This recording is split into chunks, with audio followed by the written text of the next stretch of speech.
There are moments in a life when you realize that something has been moving beneath the surface all along, something you could not name but always felt. It is not a voice, not a vision, but a quiet pressure, an inner gravity that pulls you away from the easy paths others seem to walk without question. You look around and see people content with what is given, with what is expected, and you wonder why you cannot be the same. You wonder why the world feels like a script you were never given, a play in which everyone else knows their lines except you. This is not arrogance. This is not delusion. This is the beginning of a very old story, one that has been told in every culture, in every age, in every tradition that has ever tried to make sense of the human condition. It is the story of the one who is called inward, the one who must ascend before they can rise, the one who must lose themselves before they can be found. And whether you recognize it or not, you have been living this story for a long time. But here's what they do not tell you in the myths and legends. They do not tell you that the call is not a gift at first. It is a wound. It is the ache of not fitting in, the exhaustion to try to explain yourself to people who will never understand, the loneliness of carrying questions no one else seems to ask. It is a slow realization that your sensitivity is both your greatest strength and your deepest vulnerability. You feel too much. You see too much. You carry the weight of things that others walk past without a second glance. And because of this, you have been marked not by the universe in some cosmic sense, but by your own awareness. You have become conscious of the game, and once you see it, you cannot unsee it. This is where the sabotage begins, though it rarely looks like sabotage at first. It looks like concern. It looks like advice. It looks like love. The people around you, the systems you were born into, the voices that shaped your early understanding of the world, they all have a vested interest in your predictability. Not because they are evil, not because they wish you harm, but because your difference you're questioning, your refusal to accept things as they are, it disturbs the equilibrium. It reminds them of their own compromises, their own abandoned dreams, their own quiet surrender to a life half-lived. And so, without even knowing it, they begin to pull you back. They tell you that you think too much. They tell you that you are too sensitive, too intense, too strange. They tell you to be realistic, to stop dreaming, to settle down. And if you are young, if you are still soft, if you have not yet learned to trust your own inner knowing, you believe them. You try to shrink yourself. You try to become what they need you to be. You perform the role of the normal one, the stable one, the one who does not rock the boat. But inside, something is dying.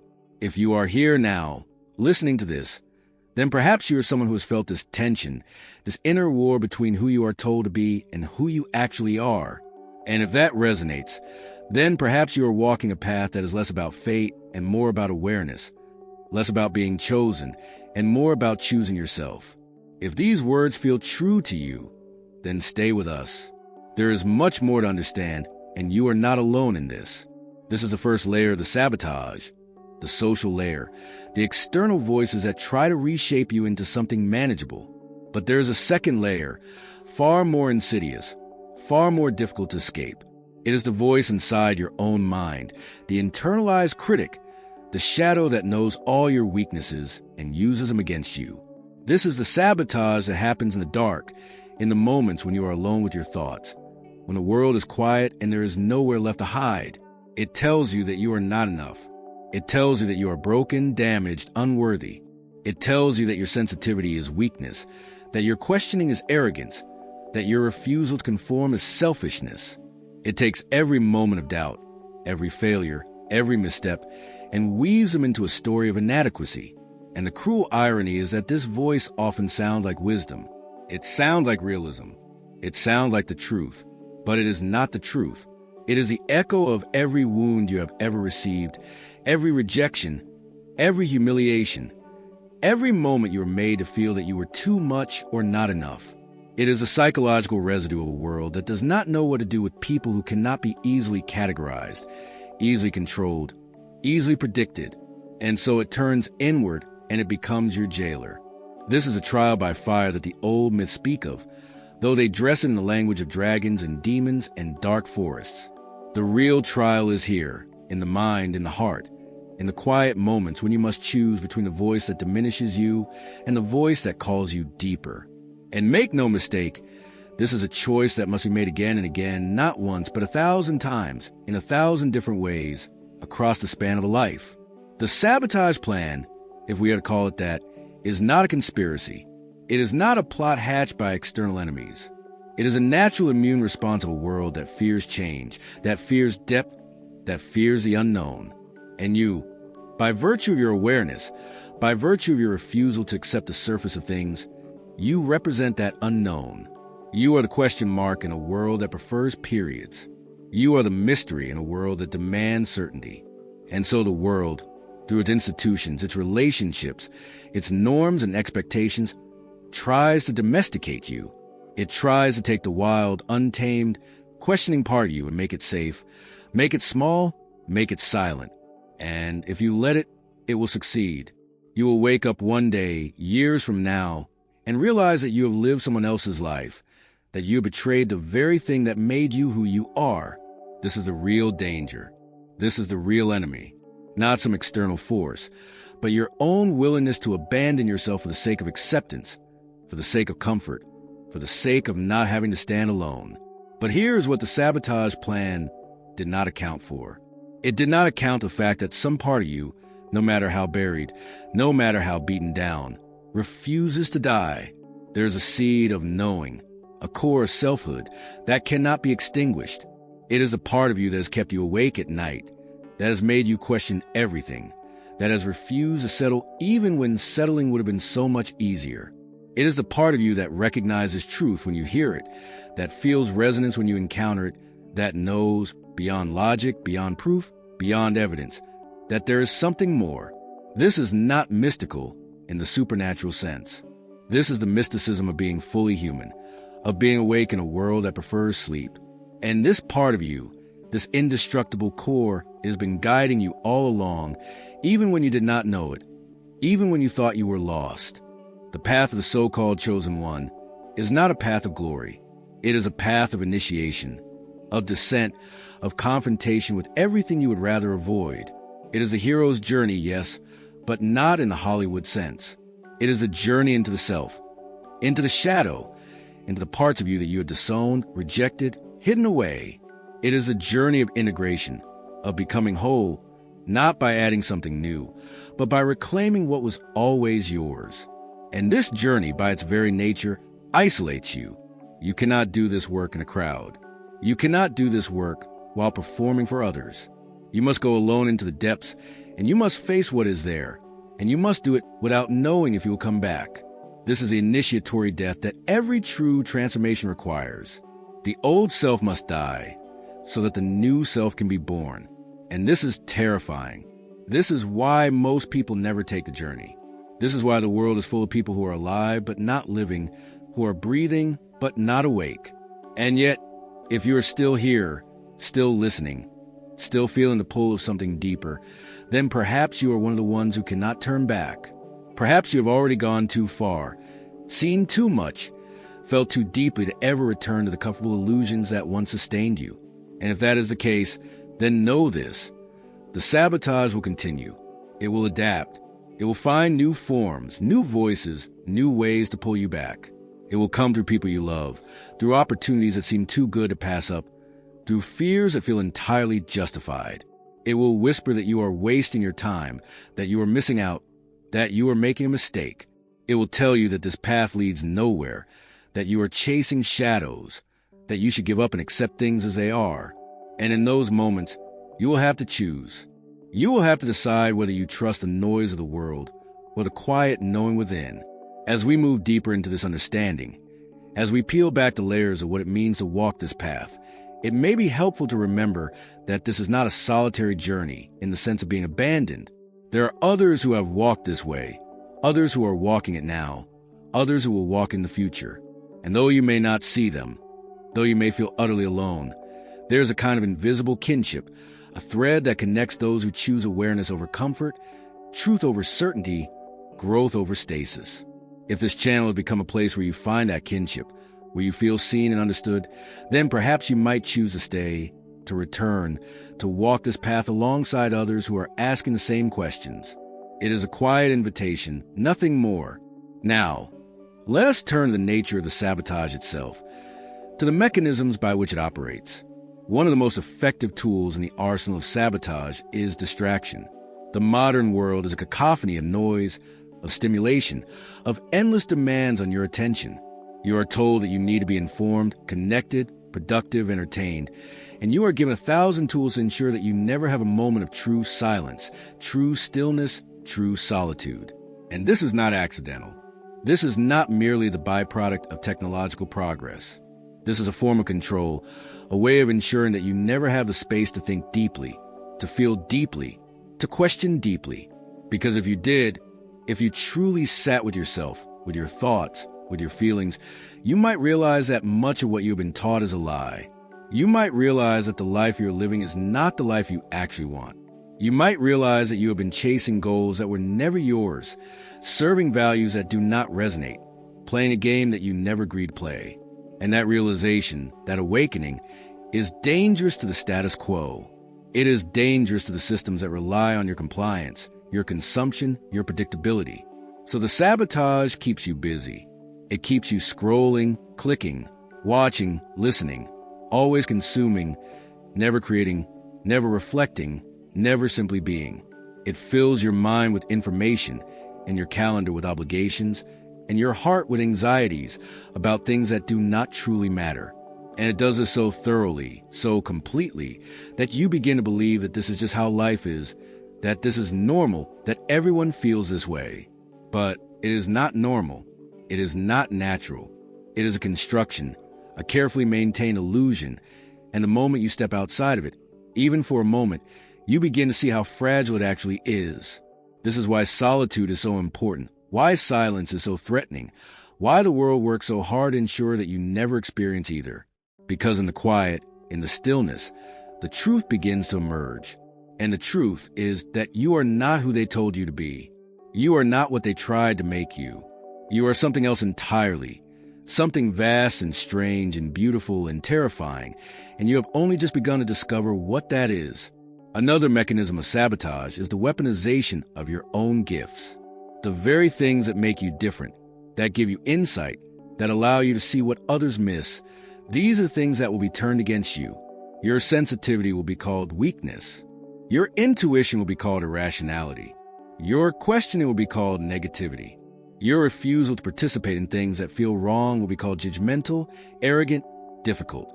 And because you care, because you want to be good, because you want to be loved and accepted, you will begin to doubt yourself.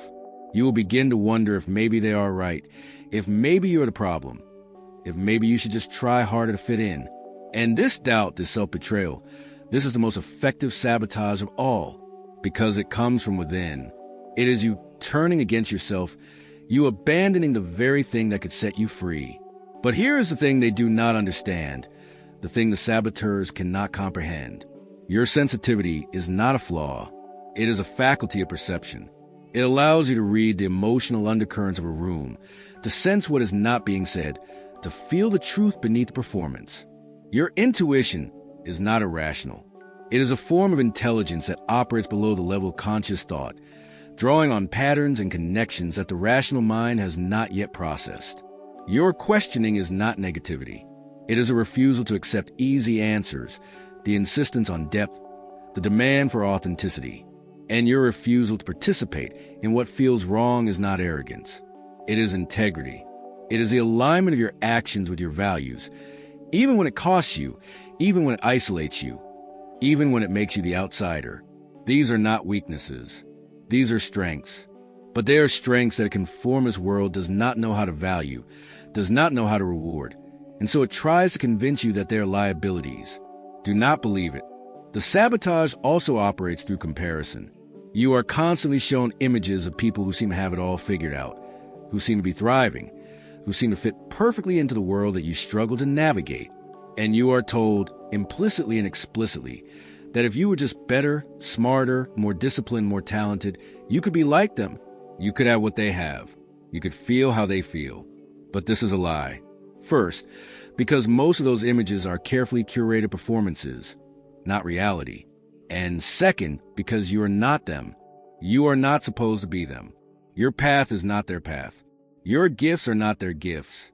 Your timeline is not their timeline.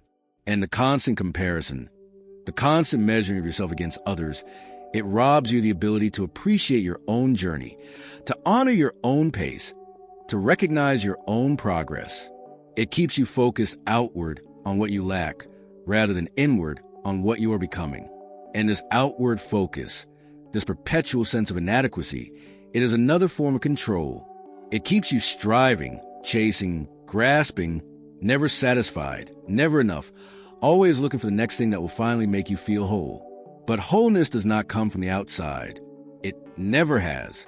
It never will. Now, let us speak of the ethical dimension of this journey, because this is where the sabotage becomes most subtle and most dangerous. As you awaken, as you begin to see more clearly, as you develop discernment and insight, you will also develop a kind of moral clarity. You will see injustice that you did not see before. You will feel the suffering of others more acutely. You will recognize the ways in which systems and structures cause harm, and you will want to do something about it. This is natural. This is good. This is part of what it means to be awake. But here is where the sabotage will try to twist it. It will either push you towards self-righteous anger, toward a kind of crusading mentality that sees enemies everywhere and yourself as a hero who must save the world, or it will push you toward despair, toward a sense of helplessness and futility, a belief that nothing you do matters and that the world is too broken to be fixed. Both of these are traps.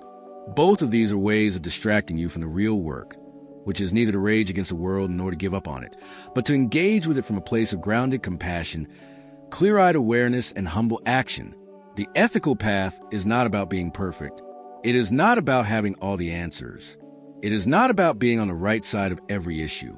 It is about staying awake, staying honest, staying willing to question yourself as much as you question the world. It is about recognizing that you, too, are capable of harm, that you, too, carry biases and blind spots, that you, too, are part of the systems you critique. This is a confrontation with the shadow, the part of yourself that you would rather not see, the part that is selfish, fearful, cruel, petty, weak. And this confrontation is not optional. If you want to be truly awake, if you want to walk this path with integrity, you must be willing to see all of yourself, not just the parts you're proud of. You must be willing to own your darkness as well as your light, because only then can you integrate it. Only then can you transform it. Only then can you become whole. And this is hard. This is the hardest work there is, because it means giving up the story of yourself as a victim, as the hero, as the chosen one in the literal sense. It means recognizing that you are simply a human being, flawed and finite, doing your best in a confusing world. It means letting go of the need to be special, the need to be right, the need to be superior. And this letting go, this humility, this is the initiation. This is the transformation, not the acquisition of power or knowledge or status, but the release of the ego's grip, the softening of the heart, the opening of the mind. This is what the sabotage cannot touch, because this is beyond its reach. This is a realm of the soul, the true self, of the part of you that is connected to something larger than yourself, something that cannot be named or possessed or controlled. As we approach the heart of this understanding, it may be worth pausing to ask yourself why you are here, why you are listening, why these words are resonating. Is it because you want confirmation of your specialness? Or is it because you want to understand yourself more deeply? Is it because you want an excuse of your struggles? Or is it because you want to transform them? Is it because you want to feel chosen? Or is it because you want to feel whole? These are not easy questions, and there are no right answers. But the asking itself is valuable. The willingness to examine your own motivations, your own desires, your own fears. This is the beginning of self-awareness. And if this space, this channel, this community is helping you do that, then perhaps it is worth staying, worth returning, worth making this a part of your practice of waking up. Let us now turn to the final phase of the sabotage, the phase that comes when you have done the work, when you have faced a shadow, when you have integrated the pieces, when you have begun to step into a more authentic, more awake way of being. You might think that at this point, the sabotage would stop, that you would finally be free, that the world would let you be. But this is not what happens. What happens instead is that the sabotage shifts form. It becomes more sophisticated, more insidious. It comes not through obvious obstacles, but through subtle temptations. It offers you rewards for your awakening. It offers you recognition, status, followers, influence. It offers you the chance to become a teacher, a leader, a guru. And all of this can be perfectly legitimate, perfectly appropriate, perfectly aligned with your path. But it can also be a trap. Because the moment you begin to identify with the role, the moment you begin to believe that you have arrived, that you are enlightened, that you are above others, you have lost the thread. You have fallen back into the ego. You have mistaken the map for the territory. This is a final and perhaps the most dangerous form of sabotage, because it is so seductive, so flattering, so easy to rationalize. You tell yourself that you are helping others, that you are sharing what you have learned, that you are being of service. And maybe you are, but maybe you are also feeding your own need for validation, for importance, for specialness. Maybe you are using your awakening as a way to elevate yourself above others, to create a new hierarchy with you at the top. And this is a betrayal of everything the journey was supposed to teach you. Because the wisdom, the power, the gift of this path is not that you become special. It is that you become ordinary in the most profound sense. You become fully human. You recognize that there is no separation between you and others, that we are all struggling, all suffering, all seeking, all stumbling toward a light in our own way. You recognize that your awakening does not make you better than anyone else. It makes you more responsible. It makes you more accountable. It makes you more aware of the impact of your words and actions. It makes you humble. And this humility, this ordinariness, this is the antidote to the sabotage. Because the sabotage, in all its forms, relies on separation, on the idea that you're fundamentally different from others, that you are alone in your struggle, that you must fight to prove your worth. But the truth is the opposite. You are not separate. You are not alone. You are part of a vast, interconnected web of life, and your awakening is not yours alone. It belongs to the whole. It serves the whole. And the more you recognize this, the more you embody it, the more the sabotage loses its power over you, because you are no longer playing the game it wants you to play. You are playing a different game, a deeper game, a game that has no winners or losers, only participants, only seekers, only souls try to remember who they really are. So what does it mean, then, to say that the sabotage plan has been leaked? It means that you're becoming aware of the mechanisms, the patterns, the strategies that have been used to keep you small, to keep you asleep, to keep you compliant. It means that you are seeing through the illusions, the projections, the manipulations. It means that you are reclaiming your power, not in the sense of dominance or control, but in the sense of sovereignty, of self-determination, of the right to live according to your own truth. And this awareness, this seeing, this is the beginning of freedom. Not freedom from struggle, not freedom from pain, not freedom from difficulty, but freedom to choose how you respond, how you engage, how you show up. Freedom to be yourself, fully and unapologetically, without needing permission, without needing validation, without needing to justify your existence to anyone. But this freedom comes with responsibility. It comes with the requirement that you do the work, that you stay awake, that you continue to question, to grow, to evolve. It comes with the understanding that there is no final destination, no point at which you have arrived and can stop. The journey is ongoing. The work is ongoing. The sabotage is ongoing. And your response must also be ongoing. You must remain vigilant, not in a paranoid sense, but in an aware sense. You must pay attention to the voices in your head, to the influences in your life, to the choices you are making. You must ask yourself again and again whether you are living from your truth or from your conditioning, from your soul or from your fear, from your center or from your wounds. And you must be willing to course correct again and again, as many times as it takes, for as long as it takes, knowing that perfection is not the goal. Growth is the goal. Awareness is the goal. Authenticity is the goal. And as you do this work, as you walk this path, you'll find that the sabotage becomes less effective, not because it stops, but because you stop believing it. You stop giving it power. You stop allowing it to define you, to limit you, to control you. You develop a kind of inner immunity, a resilience that comes not from hardness but from flexibility, not from resistance but from acceptance, not from fighting but from flowing. You learn to see the sabotage for what it is Just another force in the world, another challenge to navigate, another opportunity to choose who you want to be. And in this choosing, in this ongoing, daily, moment-to-moment choosing, you become free. Not free from the world, but free within it. Not free from struggle, but free to struggle with meaning, with purpose, with integrity. This is the secret that the saboteurs do not want you to know, that you already have everything you need, that you do not need to be saved or fixed or completed by anything outside yourself, that the answers you seek are already within you, waiting to be discovered, waiting to be remembered, waiting to be embodied, that you are not broken, you are not incomplete, you are not inadequate, you are a work in progress, yes, but that is what it means to be human.